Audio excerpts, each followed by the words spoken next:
নিজ হাতে উপার্জিত কামাই এটা পৃথিবীর শ্রেষ্ঠ কামাই, আলহামদুলিল্লাহ। পরিশ্রমের মাধ্যমে যে উপার্জন, এটাকে ইসলাম আমাদেরকে উৎসাহিত করে। শুধু নামাজ, রোজা, জিকির এগুলো নিয়ে ইসলাম আমাদেরকে পড়ে থাকতে বলেনি। কোরআনিক অর্ডার হচ্ছে আপনার নামাজ শেষ, আপনি বেরিয়ে পড়বেন, কাজে বেরিয়ে যাবেন। ফাইদা কুদিয়াতিস সালাতু ফান্তাশিরু ফিল আরদি ওয়াবতাগু মিন ফাদলিল্লাহ।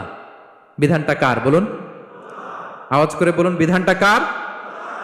এটা কোরআনিক ভার্ডিক্ট, কোরআনের বিধান। নামাজ শেষ, গোল হয়ে বসে জিকির করতে বলা নাই আল্লাহ।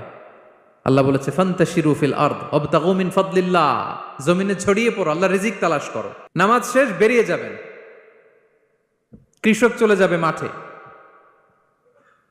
শ্রমজীবী চলে যাবে ফ্যাক্টরিতে, শিক্ষকরা চলে যাবে তাদের শিক্ষা প্রতিষ্ঠানে, কর্পোরেট ওয়ার্ল্ডের লোকেরা চলে যাবে তাদের প্রতিষ্ঠানে। ডেভেলপমেন্ট করতে হবে, সিভিলাইজেশন করতে হবে। নামাজের পরে গোল হয়ে বসে থাকা চলবে